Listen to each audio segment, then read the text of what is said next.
You are listening to Motivational Radio France with your host, Longiago in Paris. Because, like, if I understand what you're saying, that you need to sit down to plan and save money. Absolutely. In one word. Okay, that is wonderful. I hope our listeners would enjoy your insightful topic and the way you really explain it in very, very clear terms. So I'd like to know, you said, how can we transform your salary to money pinning asset? What is it? I mean, your salary, maybe if you earn like maybe 20,000 naira a month, how can you transform 20,000? What is it? How can you go from 20,000 to more than that? What is it? Yeah, the amazing thing, Longi, is that if you know what to do with money, even 5,000 naira can do a lot. If you know what to do with money. We have this very fantastic story about the Nigerian lady who the husband had lost his job and the family fell in very hard times, and things kept depleting in their home until they had just 1,000 naira left. And I tell you what, this woman just sat down, driven by desperation. So what can I do with this 1,000 naira? So she made a list and said, I'm going to go to the market and buy beans, buy crayfish, buy pepper, buy that. And I'm going to make moi out of it, and I go and sell it, So, and that's exactly what this woman did. And then she went to somewhere in Victoria Island and sold the moi that day and made 5,000 naira out of it. Wow. From there, she reinvested, and as I talk to you today, at some point, that woman was actually invited by Goldman Sachs to New York, all expenses paid, to talk about the wonderful thing, because now she's a multi-millionaire. Wow. All from 1,000 naira. And so if people know what to do with money, even 20,000 naira is a lot. And that's why I focus on encouraging people to acquire financial intelligence, because once you have financial intelligence, even 10,000 naira can do a lot.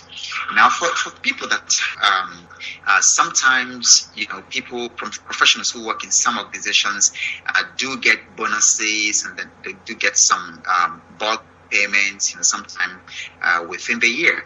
And then what some very smart people have done in Lagos, for instance, is when they get their car allowance, instead of buying a beautiful Mercedes or one of these big cars just to answer big names and all that have big cars, you know what they do? Buy this 18-seater bus. And then in the morning, when they're going to work, they're going from Oba, for instance, to CMS. Yeah. They carry people, and people register with them. They carry people who are also going to the island for work, and they drop them. And then in the evening, people also join them, and they travel in this bus and then go to Oba with him. And in a day, you find this gentleman making 10,000 naira a day. Wow. And that's something from just making a shift in the way that people use their salaries. So you can sit down and say, okay, this is something I can do part-time. So from the money that you have saved, apart from putting it into paper assets like stocks, you can actually find some things you can do by the side with that money. Because the interesting thing is that we live in a generation where just earning money through one means is no longer enough. So everyone who's working must find a way to multiply, if you like, his 2 fish and 5 loaves of bread into something much bigger.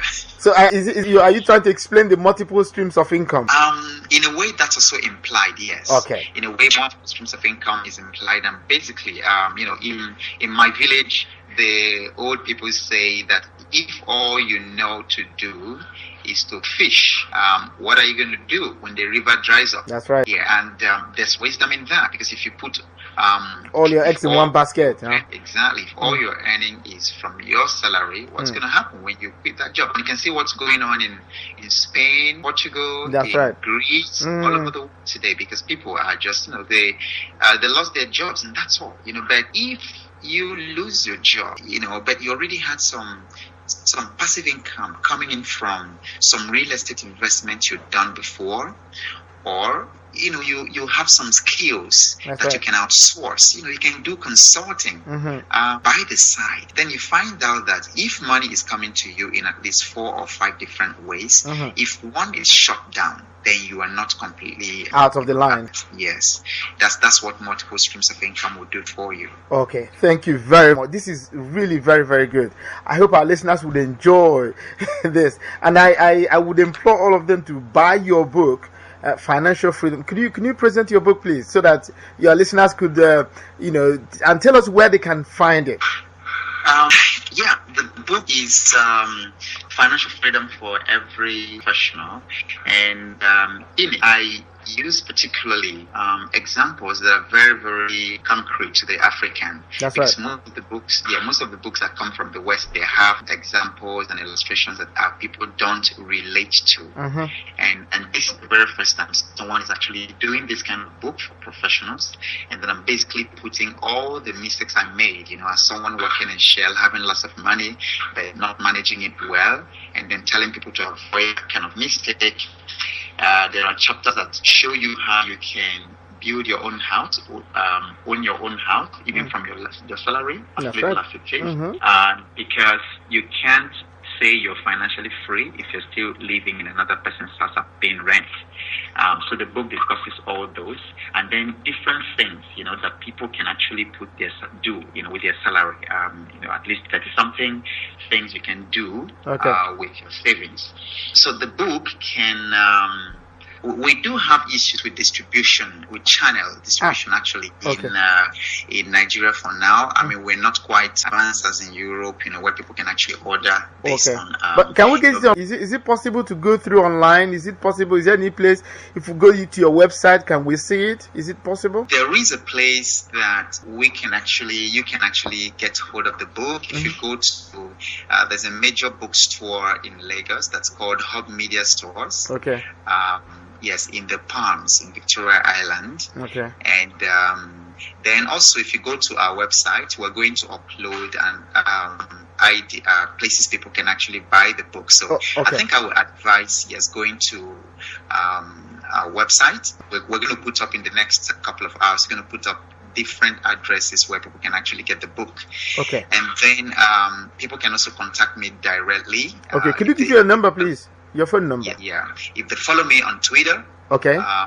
Yes. And the Twitter handle is at Ogbo Awoke Ogbo, and Ogbo Awoke Ogbo is OGBOAWOKEOGBO.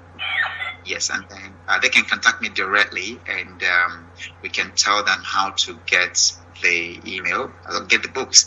And again, they can also call the number 0808 799 Okay. And, then don't forget to put +234 for Nigeria. +234, that's correct. Okay. +234 808 799 777. Okay, wonderful. That's wonderful. At least anybody who wants to get your book, get a hold of your book, would know exactly where to go and how to reach you. All right, so let's continue a little bit more.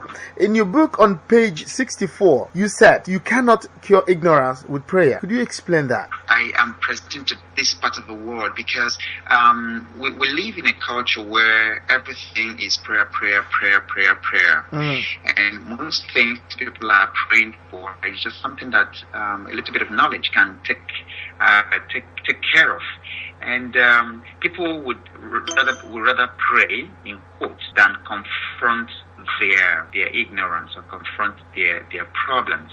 And then the common thing here is when people are not doing well, either financially or in their career, the common excuse is that there's some enemy in the village, maybe their uncle, their mother-in-law is after them. You are listening to Motivational Radio France with your host, Longiago in Paris.